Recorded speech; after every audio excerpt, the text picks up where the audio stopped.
수사반장이 남긴 또 하나의 얼굴. 분노하지 않아도 강했던 형사 김상수는 1937년 10월 20일 김해 김씨 3남 1녀 중 차남으로 태어나 2015년 8월 25일 향년 78세로 하늘의 별이 되었습니다.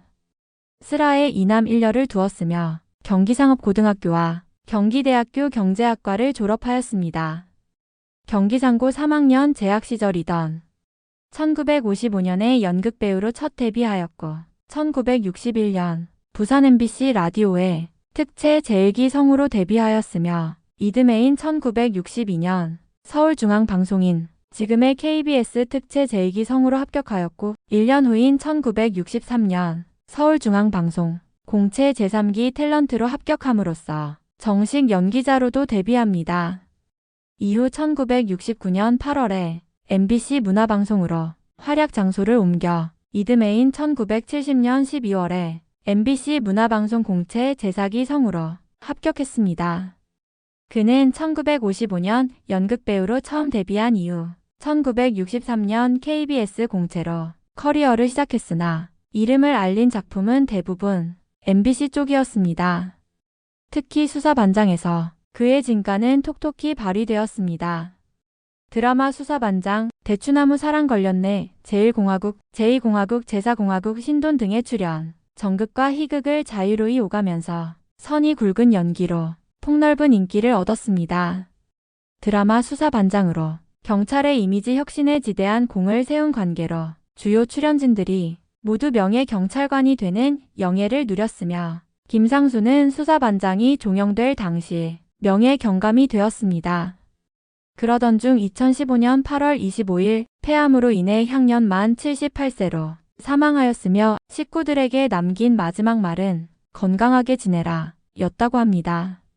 그의 사망으로 인해 2024년 현재 수사반장 멤버는 이젠 최불암 하나만 남은 상황입니다. 그는 언론 인터뷰에서 이제 반장 하나만 남았다고 쓸쓸히 마음을 털어놓았습니다.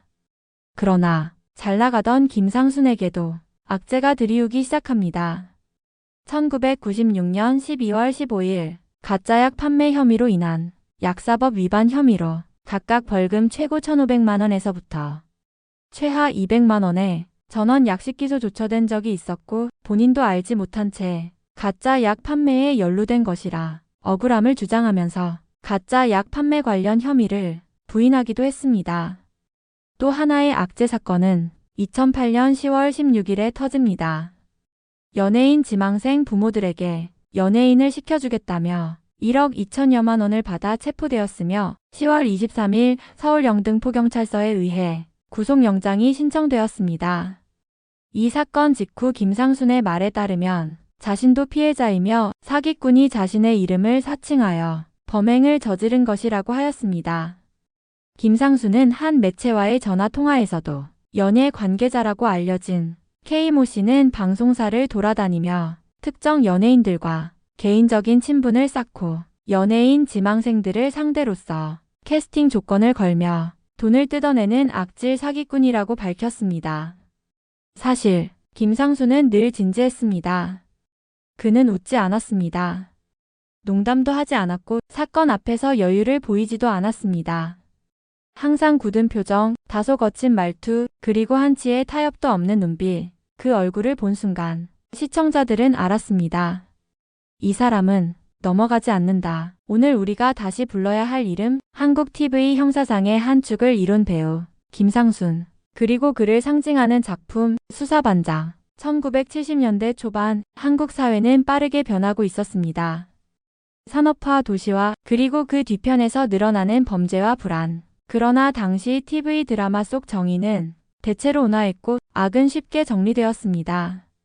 이때 등장한 수사반장은 완전히 다른 태도를 보였습니다. 범죄는 단순하지 않았고 가해자는 억울함을 주장했으며 정의는 늘 필요했습니다. 이 세계 속에서 김상순의 형사는 가장 날것의 감정을 품은 인물이었습니다. 김상순이 연기한 형사는 한마디로 말하면 분노를 품은 형사였습니다. 그의 분노는 폭력으로 튀어나오지 않았습니다. 그러나 항상 얼굴 위에 걸려 있었습니다. 말수가 적고 질문은 직선적이며 범인의 변명에 고개를 끄덕이지 않는 인물. 김상수는 형사가 느낄 수밖에 없는 좌절, 피로, 분노를 있는 그대로 보여주었습니다. 그는 시청자에게 형사도 사람이다라는 사실을 가장 먼저 각인시킨 배우였습니다. 김상순의 연기는 정제되지 않았습니다. 발성은 때로 거칠었고 표정은 다소 투박했으며 대사는 감정을 숨기지 않았습니다. 그러나 바로 그것이 그의 최대 강점이었습니다.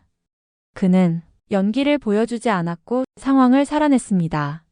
취조실에서 책상을 두드리지 않아도 그의 침묵은 상대를 압도했습니다.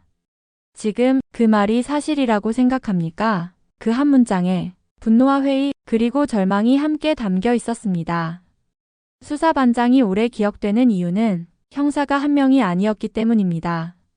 최불암이 연기한 박 반장은 통제와 조율의 정의였고 김상순의 형사는 현장에서 부딪히는 정의였습니다. 김상순은 늘 먼저 화가 났고 늘 먼저 사건에 몰입했으며 그래서 늘 먼저 지쳤습니다. 이 대비 덕분에 수사반장은 현실적인 조직 드라마가 될 수 있었습니다. 김상수는 이론적인 연기를 하지 않았습니다.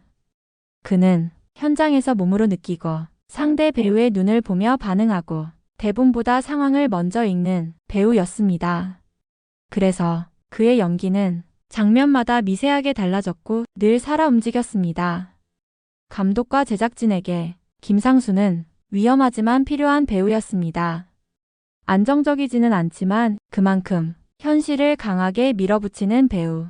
김상수는 대중적인 스타가 되기에는 너무 진지했습니다. 웃음이 없었고 여유를 연기하지도 않았으며 늘 무거운 역할을 맡았습니다. 그러나 바로 그 진지함 때문에 그는 잊히지 않았습니다. 중장년층 시청자들은 김상순을 떠올릴 때 이렇게 말합니다. 그 형사, 무섭고도 믿음직했던 사람. 이 평가는 배우에게 최고의 찬사입니다. 김상순 이전의 형사는 이상적이거나 상징적이었습니다. 김상순 이후의 형사는 피곤했고 화를 냈으며 완벽하지 않았습니다. 그는 한국 TV 드라마 속 형사를 인간으로 끌어내린 배우였습니다. 오늘날 수많은 범죄 드라마 속 거친 형사 캐릭터들은 모두 김상순의 흔적을 안고 있습니다. 조경환이 침묵과 절제의 형사였다면 김상순은 분노와 현실의 형사였습니다. 이 두 배우가 있었기에 수사반장은 단순한 형사극이 아니라 하나의 사회 기록물이 되었습니다. 이 균형이 깨졌다면 수사반장은 18년을 버티지 못했을 것입니다. 분노는 사라졌지만 얼굴은 남았습니다. 시대는 변했고 드라마는 더 자극적으로 변했습니다. 그러나 우리는 여전히 그 시절 형사를 떠올립니다.